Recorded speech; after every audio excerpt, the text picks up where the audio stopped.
We are talking The Dark and the Wicked. This one is directed and written by Brian Bettino, who you may know from the popular horror movie The Strangers. And this one, once again, is a tale of seclusion, and it takes place on this out-of-the-way rural farm, which, just for a little nugget, was actually filmed at the director's actual kind of farm that his family owns. But the story focuses on this kind of adult brother and sister as they are going back to the family home where their father is on his deathbed and his elderly mother seems to be not coping quite as well. However, all is not as it seems, as there seems to be a dark and malevolent presence in this farm that is causing these family members to experience some quite dark feelings of dread and unease. And as the film goes on, these feelings become more and more apparent, and there is something certainly very malevolent at work here. What will happen, you have to watch the movie to find out. So I will say, when I come to my negatives, there is going to be a spoiler in there, but I'm going to go through my positives first of all. So this is a very kind of serious and quite scary movie. If you like a kind of a chilling tale with some eerie atmosphere and a dripping feeling of unease, then this movie is your ticket, because I think this movie does deliver on that. It's somewhat of a slow film, but it is peppered with scares within that.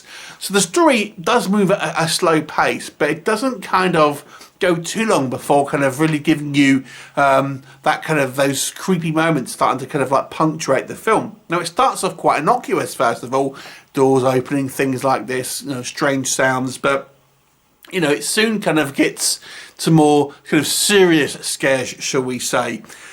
So I thought it has a great atmosphere that is genuinely unsettling. Now, I also have to say that I think the performances are very strong here. Our two main actors who play this kind of like this brother and sister, they play their roles very well, and they do feel close but at the same time estranged. And, you feel like they have a somewhat of a natural bond, but it's very much in this kind of oppressive atmosphere. So obviously these siblings are meeting at a dark time in their life. But I think the actors do a fantastic job here. And the director as well, I think, does an excellent job of capturing this kind of the haunting beauty of this kind of farm and its flocks of animals and things like this. I think it does really.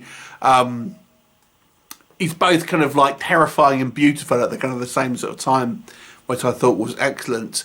And I do think there's plenty of scares here. What doesn't work? Couple of small things. First of all, I think sometimes the music was a little bit too much. It's like really creepy music. And I'm thinking, Jesus, all right, just dial it down a little bit. It's just kind of like. Whew. So I think the music sometimes, although it is effective, I feel it's a little overpowering at times and a little bit too like, in your face in regards to, hey, some really scary music and things like that. I do feel the movie can't help but have a few cliches in there. So what am I talking about?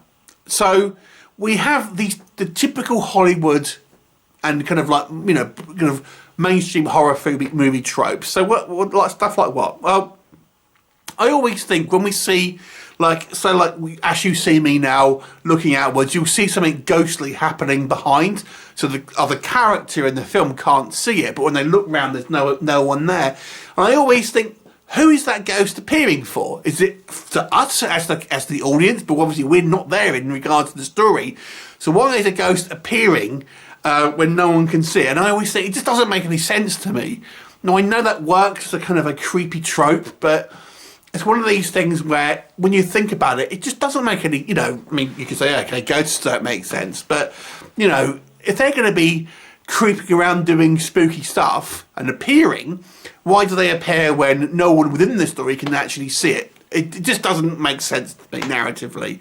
And it's one of those things that kind of takes me out somewhat.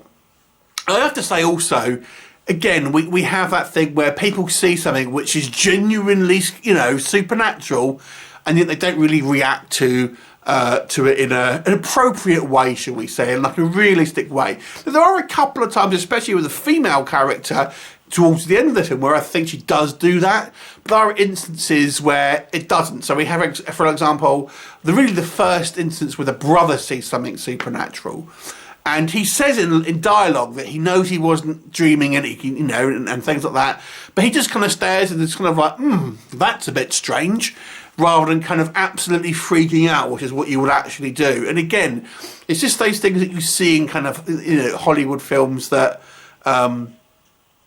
sometimes it's a little bit kind of, that's not really how people act, things like that. And that's despite some good acting outside of that. There's a couple of instances where there's a little bit of obvious CGI. We have a little bit of CGI blood, a little bit of kind of CGI insects, things like this. And it's a little bit over-reliant on jump scares at times. Now, this is the thing where it's a little bit of a spoiler. So that's kind of my general thoughts. This last one is a little bit spoilery. So if you don't want to know about it, that's my thoughts on the film. So this last one is regards to, for me, this film is a little depressing because it's just this family getting kicked every time. There's no real, they don't have any real kind of respite. Now, for me, I think that's, there are films that do that, and that's all great. But to have a compelling story, I personally think, or a little bit more compelling, is that you have to have an element of, do our protagonists have a potential lifeline? Now, they may not take it, they may fail and end up kind of in a where the film still ends up. But this film never really has that. The family never really seem to have any type of hope, of recompense, or kind of anything that seems to go their way, or a way to kind of defeat it or whatever. That never happens. So it's literally, the whole film is just this kind of the family getting worse and worse and worse, kind of like apparitions and things like that, and driving them to kind of like commit, bad things to happen, and kind of that. And I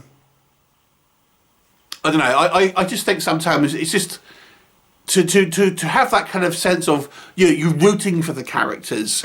I think you kind of need to have them at least have the option of maybe getting out, maybe saving themselves, saving the someone within the film. But this film doesn't do that. It's just these characters getting the shit kicked out of them for an hour and a half, basically. Like I said, that's maybe more of a personal thing for me. But for me, you never really felt like the characters had a chance. They never really had a way of kind of getting out. There was never like a kind of like a lifeline that was ever presented to them or anything like that. And when you're watching it, and even if they don't take it, you think you're willing to come on, do that, call a priest or something like that. That never happens. And again, we do have a priest character, but that's kind of like a little bit of a twist. But they never call like another priest or nothing like that when there's clearly something kind of supernatural going on. I was going to say that there was kind of like, I'd be getting out of Dodge, but that kind of does happen, at least for one of the characters. But overall, it's a very effective movie, even though I think it trips up on some kind of like logic issues and falls into some of the kind of the cliche traps. But outside of that, it's a very effective movie, genuinely kind of unsettling, as I've said, and I think if you are like a serious horror fan and you like spooky films, this is not your kind of your gory slasher, Friday the 13th kind of style movie. This is more of a, very much like The Strangers, I suppose, in a lot of ways. So if you did like The Strangers, even though that was kind of a slasher film, this is a supernatural cousin of that, shall we say. 7 out of 10. It is a decent film, but just lacking in a couple of small areas, if you ask me. Have you seen it? What did you think of it? Leave me a comment and I'll look forward to seeing you next time. Bye for now.